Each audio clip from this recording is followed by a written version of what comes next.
Welcome to my channel. Whether you are a new subscriber or a returning subscriber, I appreciate you so much for being here, and I'm just so happy that you want to connect with me. It's Liv, living life with Locs and learning lessons along the way, and I thought I would do this video just to explain what Must Watch Gotta Learn is all about and the reason why I'm doing it, or the reasons why. I think there's more than one reason why I'm doing it, but I thought I would do like an intro video before it officially, the segment starts to go live from February 2024, which is this month at the time that I'm recording this. But I recognize that some people may join the community further down the line, so I'm just timelining it a little bit, and I'm starting off with what it's all about. In short, Must Watch Gotta Learn is all about turning our favorite fictional TV series into real life lessons. But the reasons why I'm doing it is so much deeper than that. So in December 2020, I had a mental and emotional break where I just felt so overloaded and overwhelmed and empty all at the same time. I'm someone who naturally gives a lot of myself to other people. And at that time, I felt like I was screaming in silence, because I had a deep feeling of giving so much to so many different people and not having anything that I was giving to myself. So I hit rock bottom. I hit a very, very, very deep and dark place. And I was close to not wanting to be here anymore. I was like, I don't know if I can move forward, move further. I don't know if I can see myself. I can't see myself in life, in the world beyond this point. But I had a moment to gather myself. I listened to a very small, quiet voice in my ear that asked me to pause. And in that pause, I was asking myself, can you try speaking? Can you try telling someone close to you how you're feeling, being raw, being honest, being unapologetic about your truth, and see where that takes you? So I went from trying to jump and leap to just saying put one foot in front of the other.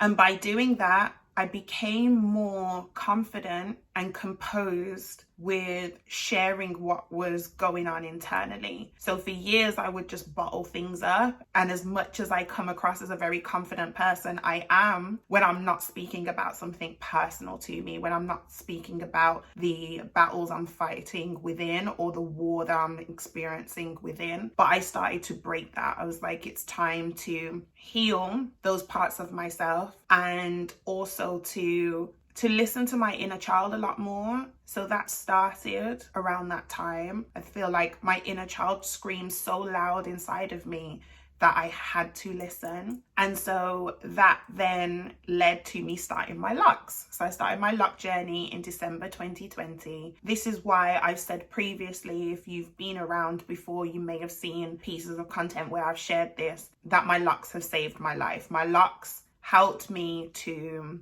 reconnect with myself, either discover or create the woman that I wanted to be and wanted to become. It allowed me to pour back into me. My Locs created an opportunity for me to regularly center myself and be well immersed in my feelings and be very aware of what was going on in my mind and in my body and how I wanted to transmit that. And so I can still give and I can still pour, and I still do, but it's no longer at the expense of myself, no longer at the expense of my vessel being empty, which is what I was experiencing prior to me starting my Locs. So now I'm able to replenish myself at the same rate, if not more so, than what I'm pouring. So now I pour into others from my overflow rather than from my reserves. And so I started to share my Loc journey, started to share pictures and videos of my Locs developing, primarily on Instagram. And I had no idea that people would connect with me in the way that they did, and that my community would grow so big online. And I really enjoyed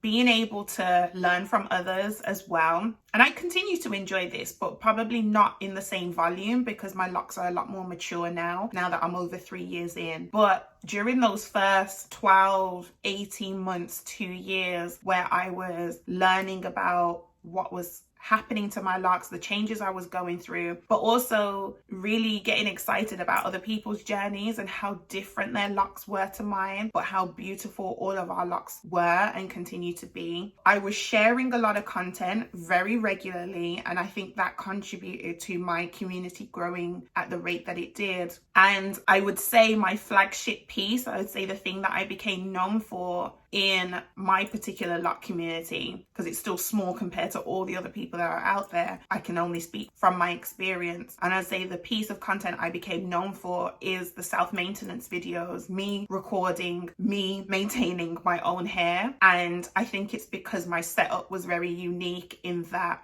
I had a screen mirroring setup, and I still use this setup, and I was showing it. So some people were very confused, I'd say. They were like, I don't know how you're doing this, or how are you able to see things? How are you able to make it look so neat and so clean? And so then that's when I started to explain more about my setup and the importance for me of having a 360 view of myself. And it just got deeper and deeper in terms of the reflections and the thoughts that I was having, but not necessarily everything that I was sharing, but at least what I was thinking and feeling on my end. And so I really enjoyed being able to help others make their lock journey or experiences easier or smoother by sharing what I was learning as I was trial and testing different things. And so that continued for about 18 months, 2 years, and my community skyrocketed. But then last year, 2023, I didn't post as much. I think towards the end of 2022 and all of 2023, I wasn't posting as regularly. I wasn't posting as much, and I actually stopped recording my lock maintenance session. So I would still set up my screen mirroring. I still have my phone in my tripod and connect it to my iMac,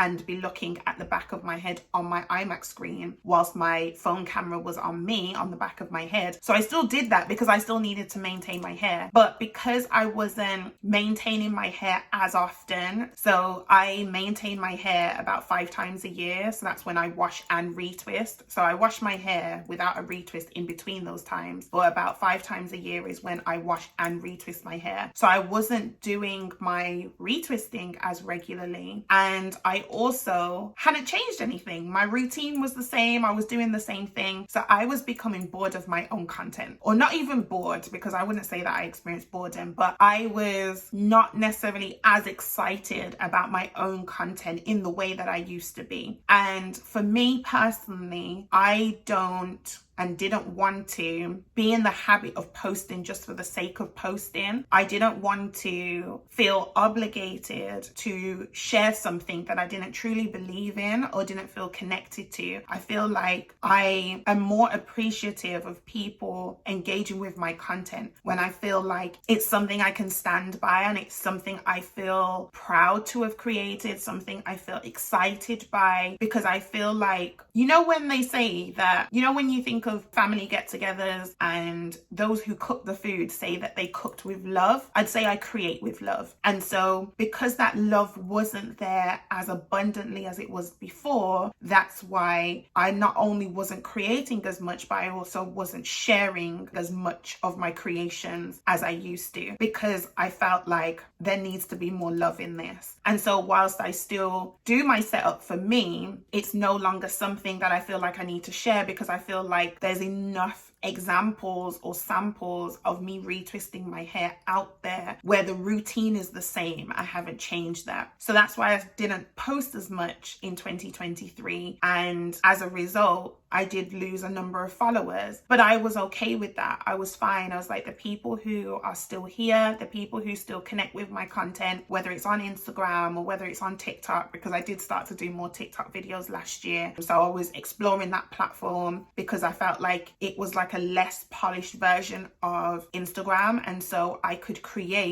respond to questions and comments and stuff without having to do a full-blown setup. It was more raw and real at the time, and it served me. That platform was a great platform for me to take a break from feeling like everything needs to be positioned and polished and perfect in order for me to post it. I'd say TikTok was a transition. It was a release. It was a reflective moment, and I still post on TikTok and I still post on Instagram, but in different ways. It's like I took a step back and I reflected and I reevaluated the type of content that I wanted to put out and where's best to put it, and to serve me where I was at on my journey at the time. And so I did post less on Instagram and more on TikTok. And so what happened was my Instagram followers started to drop and my TikTok followers started to rise. That was very interesting to see throughout 2023. And so now here I am having this deep feeling of, I love creating content. I love connecting with people.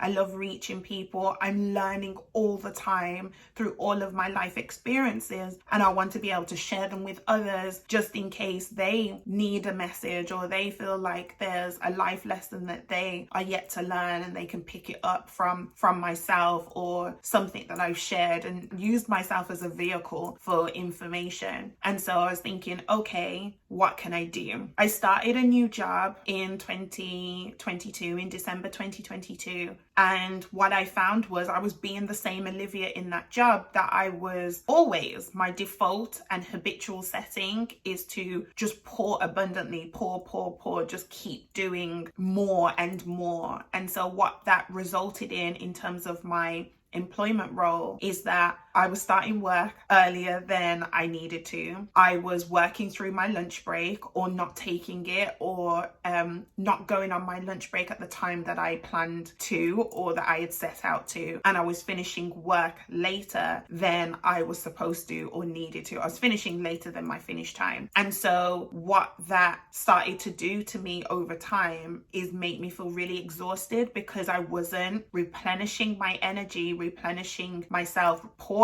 into myself at the same rate or more than what I was pouring out. Therefore, I was no longer pouring from my overflow, which is what I wanted to do, which is what I had built up to do as I, was nurturing my locks. I was maintaining them. And what my locks were teaching me is that it's important to give to yourself. So alongside not doing my hair or doing things to my hair as regularly, because I didn't need to, the routines that I have for my hair work for me and they work very well. But because I was not doing as much with my locks, and my locks became a source of me pouring into myself, and then I'm pouring out at a higher rate because there's this new element to my life that requires my energy and my thoughts and my input, I was then shortchanging myself. And so I had a moment and I was like, okay, Olivia, go back to self. What do you enjoy doing? What makes you happy? What makes you feel healthy and stable and balanced? And I was like, okay, I watch TV series. It was as simple as that. When I would finish work, once I eventually logged off, or when I decided that I no longer wanted to be looking at my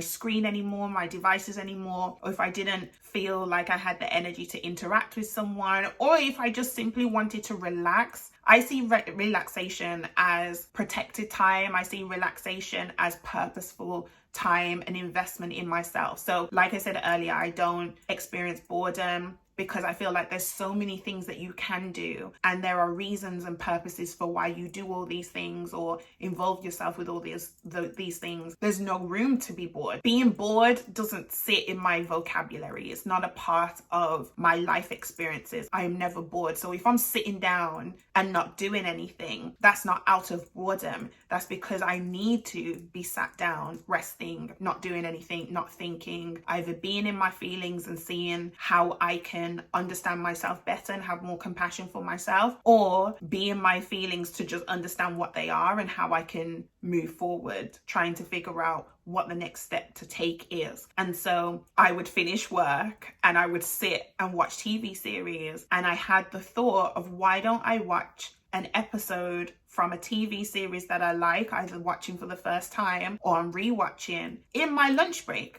because the average episode of a TV series is about 45 minutes long, 45 minutes long. And so if my lunch break is an hour, then that means I can watch a whole episode. And that ensures that I'm not sat next to my laptop and I'm not reacting to notifications.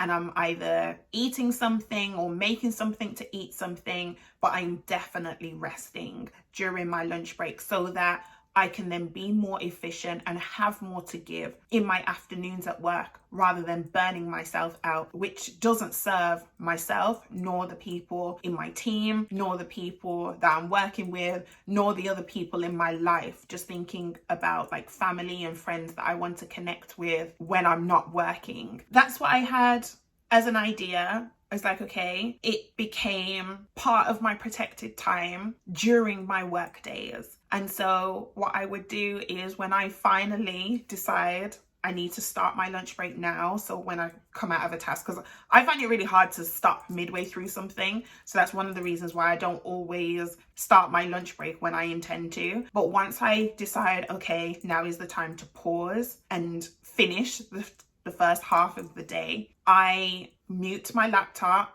I set my status to away, and I step away from my laptop. I go into my living room, I close my door behind me, and then I either go into the kitchen and make something, or I go onto the sofa and I put on an episode from a TV series that I'm watching, and I am in that space, in my living room, in my kitchen. I actually feel like being in the kitchen is quite therapeutic for me. This is why I like cooking. It's like just being in a different environment, changing my setting, changing my scene, and allowing myself to shift pace as well in order to allow myself to have something to pour into others by first pouring into myself. That's what I started to embed into my practice for months. I started to think about all the times that I would watch something and then call someone in my intimate circle and be like, this just happened to this character, or this just happened on the storyline. Like, I get so excited at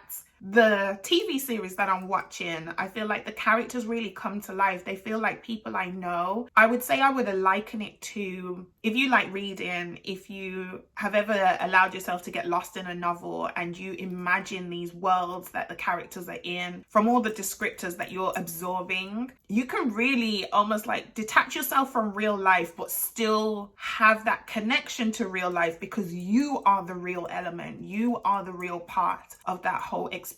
And so for me, I'm watching these fictional TV series, I'm watching these fictional characters in these fictitious situations, but I'm able to relate to them because these people have feelings, these people have thoughts, these people are going through things that either I can relate to or I know someone who can. And so that's why I get excited to talk about them. That's why I feel like it's an art form. That's why I love the fact that there are script writers out there, there are TV series writers out there who produce this content to entertain us. But because I'm naturally an educator and creative, I can't help but learn something from something and then want to teach it to someone. And sometimes teaching it to someone is simply just sharing it in a conversation. And so that's when I got the idea of, okay, why don't I do commentary videos on all these episodes that I'm watching? Because I feel like this is a conversation. I feel like I'm talking to you guys about what I'm learning. And because my locks are no longer creating the volume of inspiration that I need, they still do what they need to do for me. But because I was never called to be, I was never destined to be, it was never my purpose to be a hair and beauty influencer. I know that. I stopped forcing it or stopped putting the pressure on myself to become something that I wasn't supposed to become. So whilst I do still share my Loc experiences, and my Loc experiences being shared online has allowed me, has enabled me to grow a community, the sustainability of that doesn't make sense because, or is not working, or is not happening, because it is not naturally what I was called to do, what I was supposed to do. My Locs were a vehicle to me connecting with more people and getting more clarity about who I am over what I do. When that is in the wrong order, that's when I feel a sense of overwhelm and overload and reaching emptiness when I prioritize what I do over who I am. But when I switch that to the right order, where you prioritize who you are over what you do, that's when you allow yourself to be so full that you have enough to pour into others. I become abundant so that I can serve others from my overflow. And so that's why I thought, okay, Must Watch, Gotta Learn. That is a series that I can bring to my YouTube channel, because I wasn't able to create content on my Locs in the volume that I needed in order to serve my community, or serve the community out there at a consistent rate. And so I was like, I need a new source. So it's still from within myself, but it's through the vehicle of these series. And so I will be doing a number of TV series on my channel. I'm starting with Suits for anyone who's already started watching or setting up those notifications, because at the point of recording this and sharing this, the first video hasn't released yet, but it does release in this month, February 2024. Suits has 134 episodes. And if I'm releasing an episode commentary, a video commentary on each episode once a week for Suits. So I'm not saying I'm releasing one video a week, because that may scale up as I do other series or as I start to incorporate other TV series. But in terms of each series, there'll be no more than one episode a week going up. So for Suits, there are 134 episodes. And if I release one a week for every single episode that the TV series Suits has, then that's like 2.5 years worth of content. And so that's why I say someone may join this community later than February 2024. And so that gives me the consistency. That allows me to create and connect and create, which are very important to me. So I thought it would be a good idea to share with you what Must Watch, Gotta Learn is all about, or Mogul as I sometimes call it in my head, and why the content on my channel is shifting, because my pages were never supposed to be Loc pages. I never designed them as that. Locs are a huge part of my life. My Locs were my lifeline, so I plan to be Loc'd for my lifetime. So you will still see my Locs. My Locs will still be front and center, because they are a part of me, a part of the who I am, not what I do. And so that realignment has enabled me to think and feel on another vibration and be able to stay true to who I am, but do different things, because I'm focused on the who rather than the what. So I really hope that you join this journey with me. So if you have watched this video and you do watch to this point, then I would really appreciate you dropping in the comments what month and year you've joined this community from. If you've been here since I was Life, Locs and Lessons with Liv in 10 minutes or less por hacerlo, oye, then definitely let me know that. Let me know if you were here pre-2024, if you found me because of my Locs, but you're staying here because of everything else that I share and that I do in order to connect with you, then let me know. I very much appreciate that. But if you're super new, I don't know if like you're joining in November 2024 or June 2025, whenever it is that you decide to hop into this space, then let me know. Let's connect, and I hope that you enjoy the rest of my content. Thank you so much for watching, and I'll see you in the next video. Right. Okay. I'm just introing my channel. This is like complete freestyle. Finally got my nails done. A freestyle doing today. You ever seen a hand like that? You never seen a hand like that. Face still looks a bit full. Pretty. I just practiced this in my mirror. This whole video in front of my mirror. I've cut them all the way down.